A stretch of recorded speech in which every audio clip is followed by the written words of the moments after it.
to entertain you.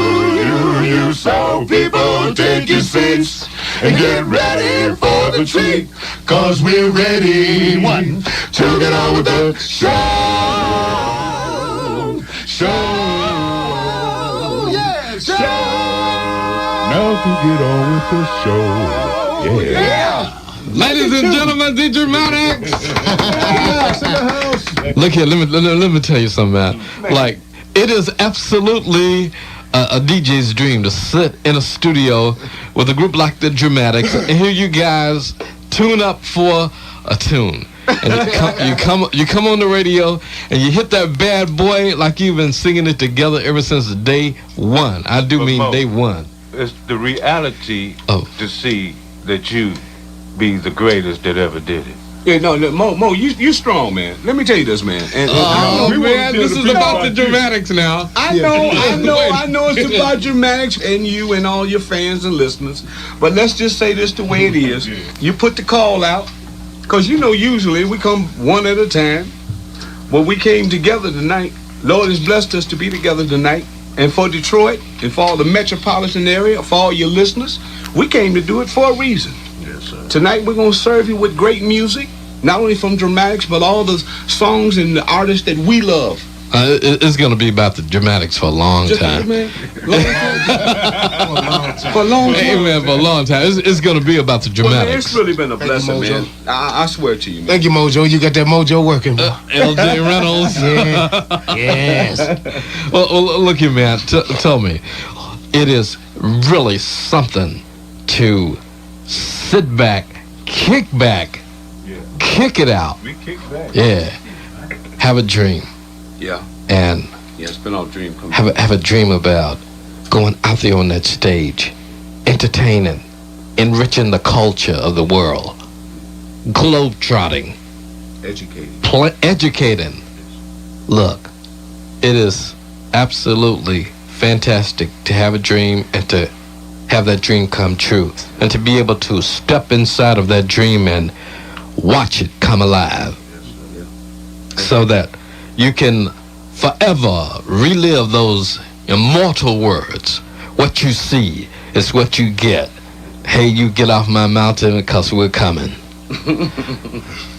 I want you to be my girl.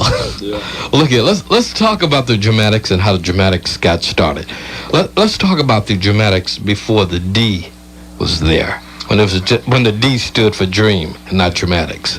Because you went from dreams to the Dramatics. Yeah, actually what happened was back during the time when we were first getting together, and this is Ron talking to you, but yeah, it is a dream come true, Mo.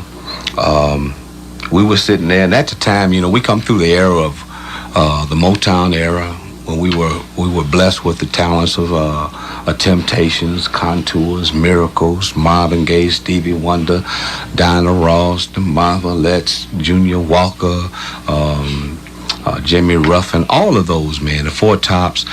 We come through that era, and I used to sit there, man, many a day, and I sat there in amazement to see the performers perform the way they did at the Fox Theater with the Motown Review, and he used to compliment Berry Gordy for the job well done as a child. And I sat there and I said, God, it'd be great to do.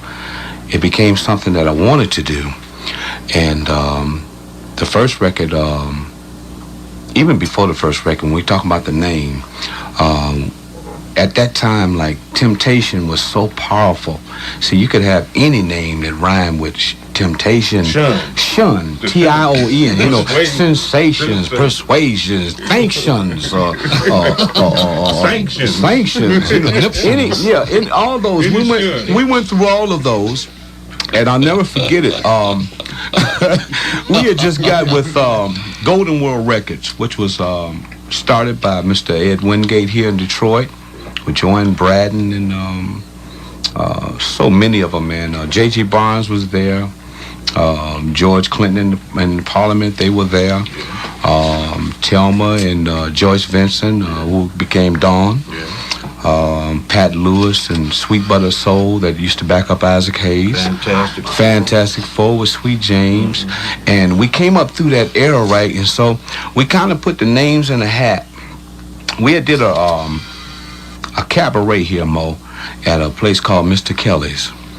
And Ed Wingate's niece, she was there, and we fired him up that night. We did it a cappella because we couldn't afford a band. So we sang a cappella. And she came to us after the show and she said, would you want to sing professionally? And that was our dream, to sing professionally. And we said, yeah. And that was a Saturday night cabaret at Mr. Kelly's. And so she said, well, I'm going to set up a meeting with my uncle, who was Ed Wingate of Golden World Records and the proprietor of Golden World Records. And we met him Sunday, and along with Joanne Braden. And we went in there and we sang and we did what the Lord had blessed us to do. We just wanted to do it. And he looked at us, he said, I want you to get your mothers and fathers together, and we're going to meet tomorrow evening, and we're going to see if we can't put a contract together for you boys. And, and that's just the way, really, our dream started. We put a bunch of names in a hat, and everybody picked, and we drew, and Squirrel, best shaker in the world, Larry Demps, right off of Fleming over there in Coney Gardens area, my personal friend, and I will always love you, Squirrel. He pulled the right one that day, and it came out, it said dramatics. And then we sat down and we said, well, what's the definition for dramatics? And we said it's drama with music. That means to portray it physically and vocally. Acting in rhythm. Acting in rhythm, the dramatics.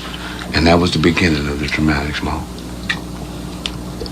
Tell me about that first stage appearance. when the sign went up on the marquee, you drove up and you saw that sign up there. You walked in backstage. You knew you were about to be called to be next, to walk out there on that stage for the first time. What was that moment like? That moment was truly a fulfilling moment. And even when they ask us even today about how good is it to hear the music that we've recorded over 20 years and share with the public, it's a great feeling. It's a feeling of accomplishment. And like I would tell any young artist even today, never let them tell you no. Because we got turned down the first time we went in and interviewed at Motown Records. And they had 70 artists on the roster at the time. And they said, well, you guys come back. And we ended up signing with Stax Records. But I will never forget it. We had cut What You See Is What You Get. And Squirrel and myself, we had went to Cobo Hall. And James Brown was the headliner. And I think the Shy-Lights were on the show.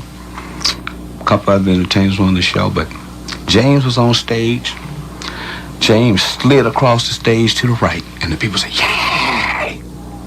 And I looked at Squirrel, I said, man, wouldn't it be great if What You See, What You Get was a million seller for us? And then James slid back across to the left. And the people went crazy again. And he looked at me and said, yeah, and we could sing with James Brown. And we could go on tour with James Brown. Well, tell you how powerful the Lord is and how powerful being determined to be successful in what you do. Well, that was in May 1971. Well, August 22nd of that same year, 1971, What You See Is What You Get was proclaimed a million seller. And we started working with James Brown in San Antonio, Texas. And guess who presented us the gold record? Who? James Brown. The Godfather. So, Fantastic. So when we speak of dreams, truly believe this. It's great to dream. It's great to think that you can be somebody. But it's most important to display yourself and put yourself in the position to be able to live a dream. A dream come true is remarkable, and it is a blessing, Mo. And as we go, we went on a hiatus from 1982 through 87, and we call it a hiatus other than breaking up because we never left one another spiritually or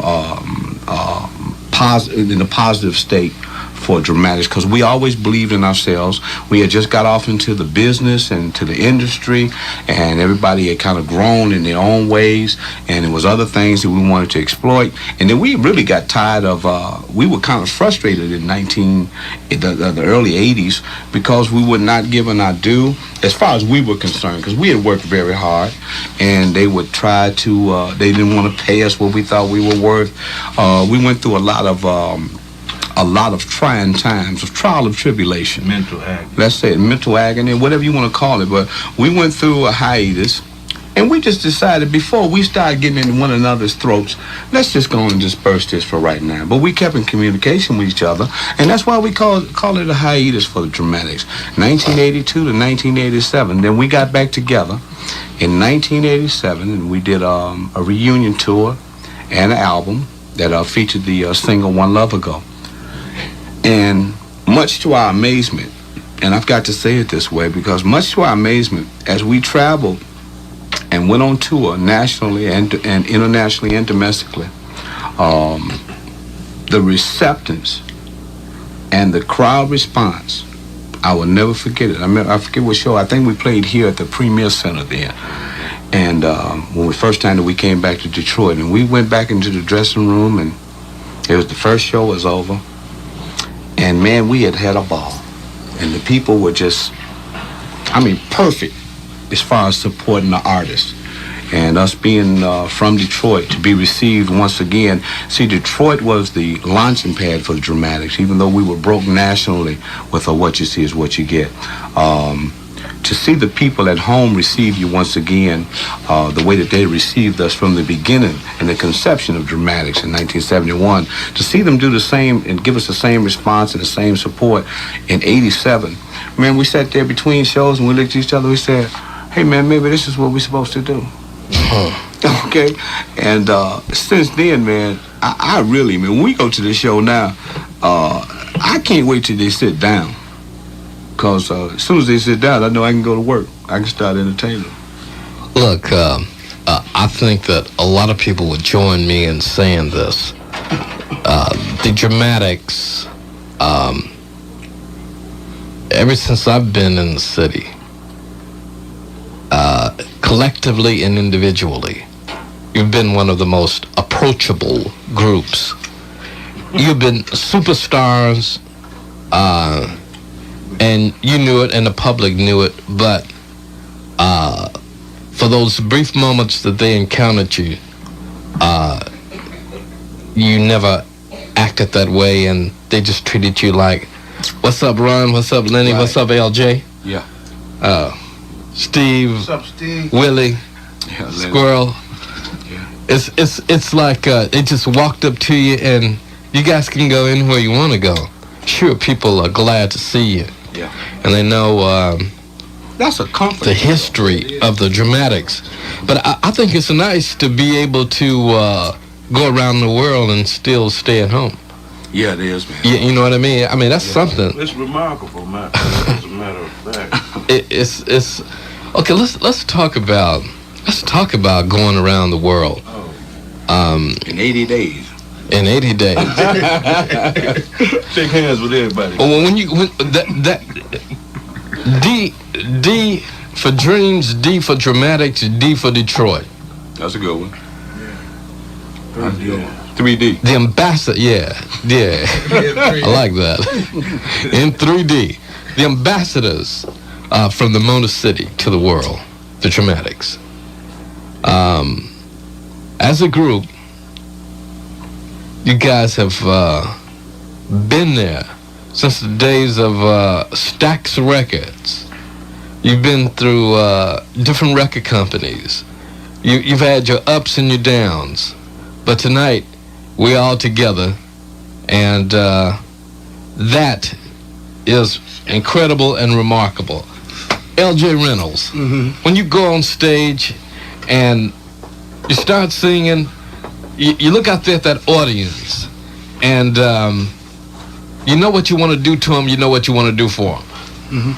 Tell me, what are the things that crosses your mind the moment that you walk out on stage?